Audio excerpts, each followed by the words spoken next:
Kumusta mga brad? Sa ngayon nga po, medyo pihikan na talaga yung mga tao pagdating sa pagpili ng motor. Ang dami na kasing choices. At kadalasan nga po sa mga choice nila, yung naka-liquid cooled para hindi mapanis. Pero sa totoo lang, wala naman pong masama kung air cooled yung pipiliin mo. Lalong-lalo na kung magpapabili ka lang naman sa mama mo. Ang tigas na mukha mo. Hindi, joke lang.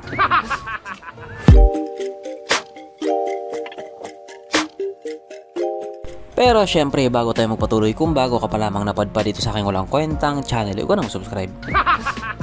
So, yun na nga. Sa akin nga po, karamihan sa mga tao, mas pinipili nila yung naka-liquid cooled. Mas nagtatagal daw kasi sa long ride. Pero ang hindi nga po alam ng iba, kahit yung mga naka-air cooled, kayang-kaya din naman mag-long ride. Katulad na nga lang po sa Yamaha MIUI 125. Kahit hindi siya naka-liquid cooled, nagagawa din naman niya yung mga nagagawa ng naka-liquid cooled. Yun na nga, katulad sa mga paglo-long ride. At ang kagandahan nga din po dito sa motor na ito, meron pa din po siyang kickstart. Yung ibang mga motor kasi, lalo na pag mga bago, wala na talagang kickstart. Kaya yun po talaga yung isa sa mga advantage niya. Less maintenance, tapos na. At mapahanggang ngayon nga po, marami pa din naman ang nagkakagusto sa motor na ito. Syempre, pagdating din naman kasi sa itsura, hindi rin siya magpapahuli. Gwapo?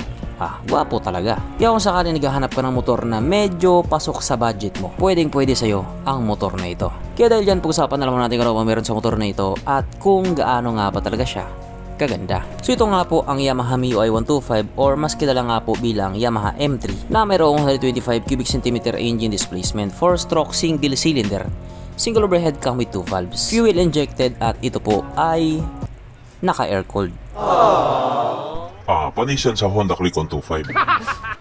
So medyo doon nga po na-discourage yung ibang tao. Pasado naman daw kasi sa kanila yung itsura niya, kaso tagilid lang pagdating sa cooling system niya. Pero katulad nga po na sinabi ko kanina, wala naman pong problema kung naka-air cooled lang siya. Ang problema kung wala kang pera, kasi marami na tayo. Ang kanyang operation ratio 9.5:1. Pagdating naman po sa kanyang power, ito pa ay mayroong 9.5 horsepower at 8,000 RPM, 9.6 Nm torque at 5,500 RPM. At ayon nga po sa mga tao na nakagamit sa motor na ito po ay kaya tumakbo sa bilis ng 100 km/h. So hindi na po masama para sa isang 125cc na scooter. Pero kung lumagpas pa yung top speed mo doon, talagang Pinoy ka.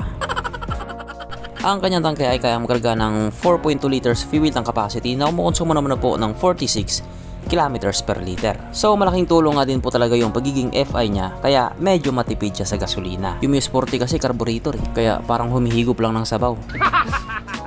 Ang sukat na kanyang gulong 70/90/14 sa harap at 80/90/40 naman sa likuran. Pagdating naman po sa kanyang braking system, ito po ay naka-disc brake sa harap at drum brake pa din po sa likuran. So wala nga pong gaanong special pagdating sa braking system niya. Paras lang din doon sa iba. Pero kung maingat ka lang naman, hindi ka na mababangga sa pison. Ang kanyang seat height ay mitaas na 750mm at 135mm naman ang kanyang ground clearance. At ang motor nga po na ito ay may kabuuang bigat na 94 kg. So medyo may kagaanan nga din po siya. Kaya pagdating sa mga traffic, pwede mo siyang isingit-singit. Kaso wag na lang, may end cap na kasi. Mapunta naman po tayo sa iba pa niyang mga features. So ang ilaw nga po sa motor na ito, naka-halogen pa din. At bulb type naman yung kanyang mga signal lights. Pero yung mga ganyang bagay, medyo simple na lang yan.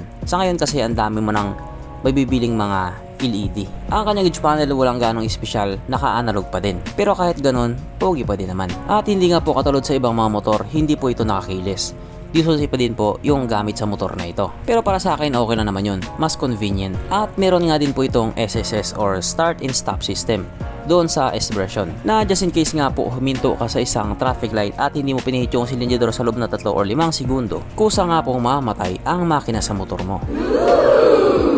At pihitin mo naman din siya pabalik, kusa na rin siya nga andar. Katulad nga po na sinabi ko kanina, isa sa mga advantage niya, meron pa din po siyang kickstart. Yung katunggali kasi niya na naka-liquid cooled, wala na pong kickstart. Kaya pagdating sa bagay na yun, lumamang po si Yamaha MIUI. Pero dito, mas lalamang ka. Sapagkat nandito na nga po tayo sa exciting na part, ang kanyang mga suspension. So sa harapang bahagi nga po, ito ay ginamitan ng telescopic fork. At sa likuran naman, ito po ay gumagamit ng single shock absorber, na ayon nga po sa mga taong nakagamit sa motor na ito, maganda ang bounce.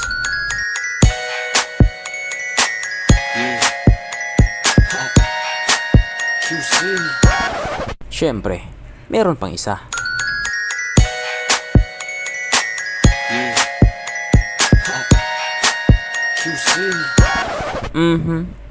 Panigurado. Wala na namang nalungkot. At dahil wala nga pong nalungkot, alam na pa natin kung present nga ba sa motor na ito yung tatlong pinaka-importanting features. So, una na nga po dito ang kanyang lagayan ng stallion at good news mga brad. Meron siyang ganon. Meron siyang lagayan ng stallion. Pangalawa, meron din po siyang sabitan ng pulutan.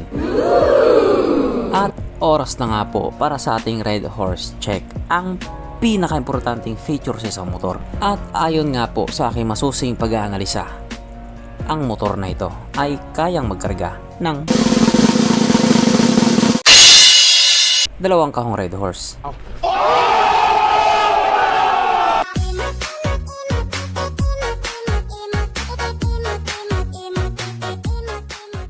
So therefore ang motor na ito ay talagang highly recommended.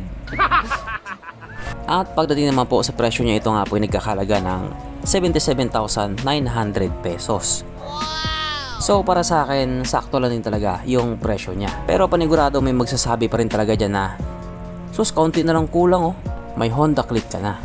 Naka-liquid cooled pa. O diba? Tama ako no? Pero nasa sa inyo pa din naman yan kung alin yung pipiliin nyo. Depende na lang yan sa trip nyo. Wala namang pilitan. So hanggang dito na lang muna mga brad. Kung may gustong sabihin or gustong idagdag doon sa mga sinabi ko, mag-comment ka na lamang sa baba. Okay, bye.